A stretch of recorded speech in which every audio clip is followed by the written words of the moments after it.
Hello student, मुरी देवी तापड़िया कन्या महाविद्यालय के यूट्यूब चैनल में आप लोगों का स्वागत है। मैं प्रदीप दुबे आज आप लोगों को बिटवाइज ऑपरेटर और बिटवाइज लेफ्ट शिफ्ट ऑपरेटर के बारे में बताऊंगा।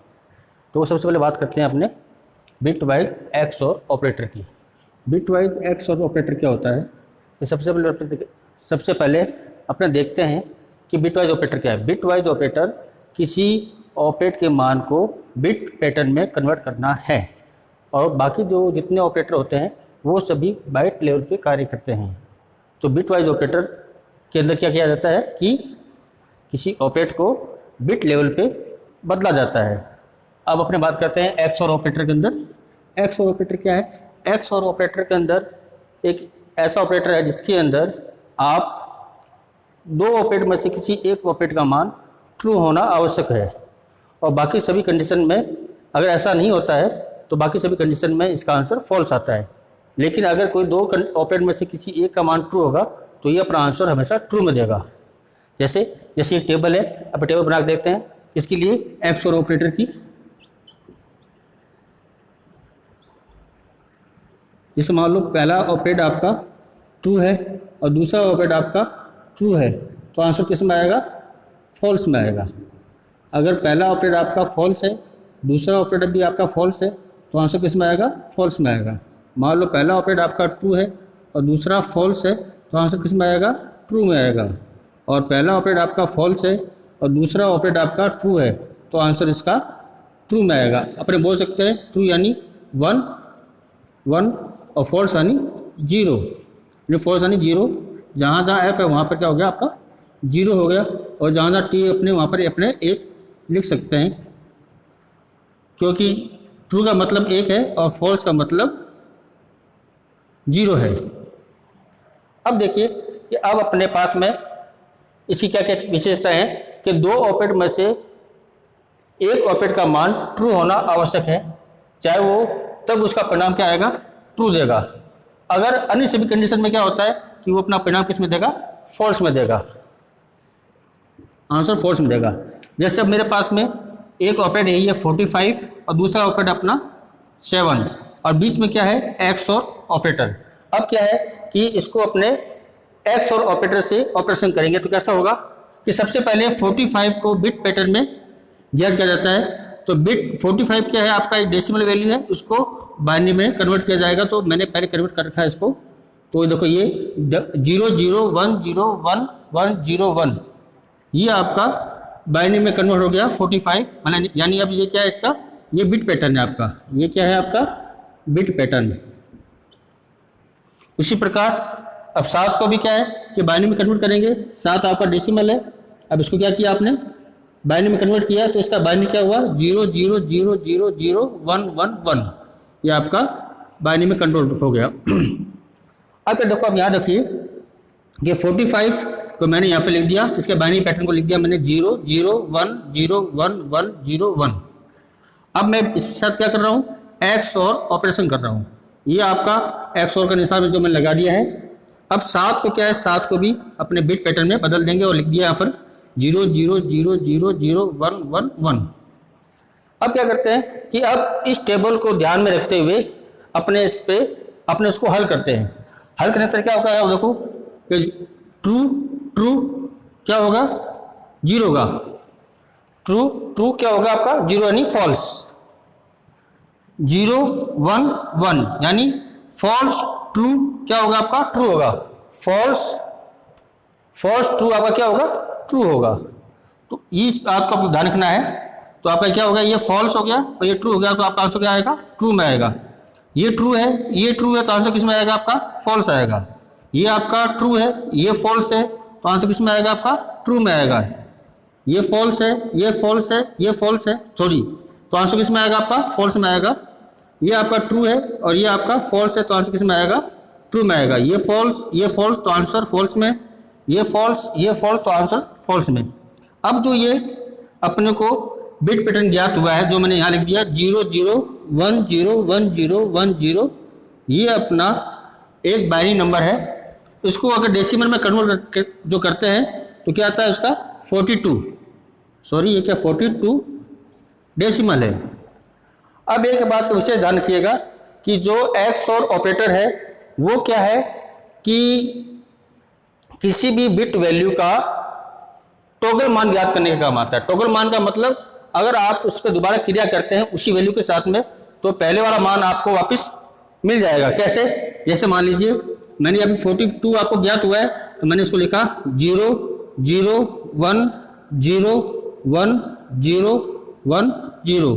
अब मैं दोबारा इसको क्या करता हूँ 7 के साथ में ऑपरेशन करता हूँ या क्रिया करता हूँ तो क्या होगा, तो मैं 7 का मान लिख देता हूँ यहाँ पर मैं अपन XOR ऑपरेटर का मैं चिन्ह लगा दिया मैंने। अब मैं 7 का बाइनरी मान लिखता हूँ 1 1 1 0 0 0 0 0।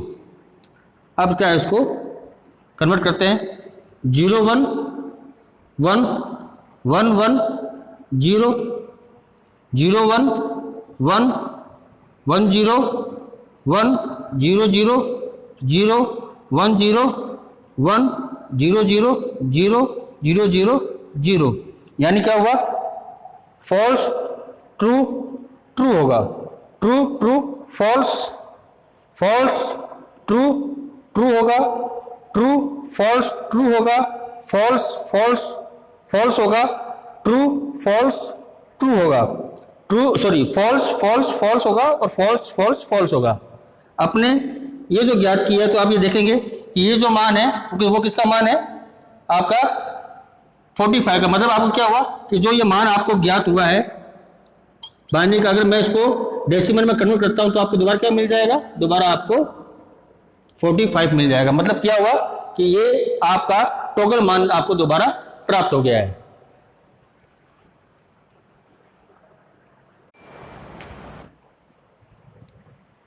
अभी आपने देखा था बिट वाइज XOR ऑपरेटर।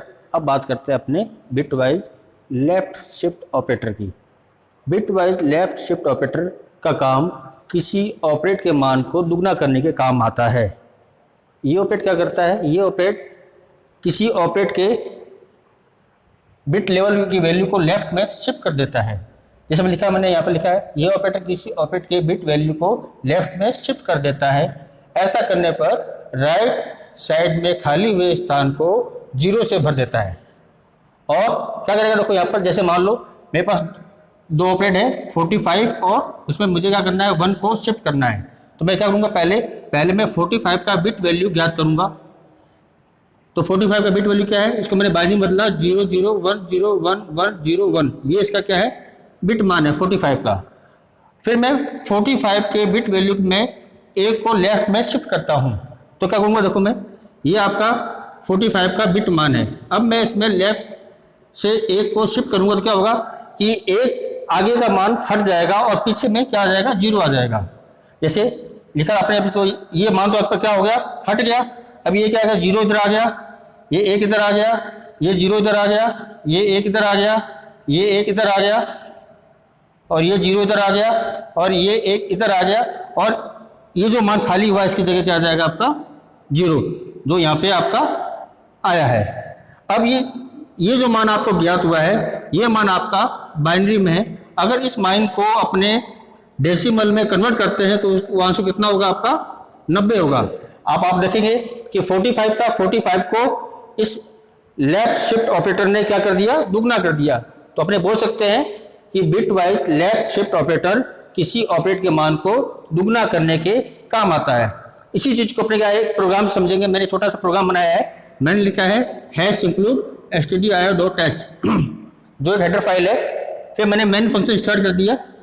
मैंने लिखा है, मैंने एक वेरिएबल लिया है जिसका नाम है k और एक वेरिएबल लिया है मैंने i, जो किस प्रकार का है, इंटीजर प्रकार का है।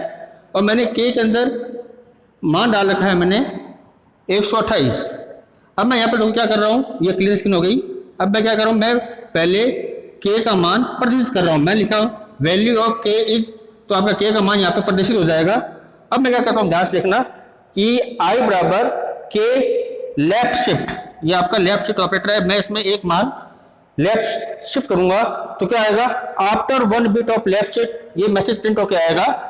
और उसके बाद में अपने i का मान यहाँ पे देखेंगे तो आपको क्या मिलेगा, आपको मिलेगा 128 128 में कितना हो गया, मतलब क्या हुआ इसका 128 इंटू 2 बराबर 256। मैंने बताया था कि ये क्या करेगा कि किसी ऑपरेटर के मान को दुगना करने के काम आता है। अगर मैं मान लो मैं यहाँ पर क्या करता है, मैं यहाँ पर 2 शिफ्ट करता, मैं एक की जगह यहाँ क्या करता 2 शिफ्ट करता, तो मान आपका क्या हो जाता 4 गुना हो जाता। मतलब मैं इस प्रोग्राम में एक की जगह 2 लिखता हूँ तो क्या होगा कि 256 आया था, 256 इंटू 2 का तो क्या होता आपका 512, तो आंसर कितना आता 512 आता। मतलब 2 लेफ्ट करने पर क्या होता है ये मान को 4 गुना कर देता।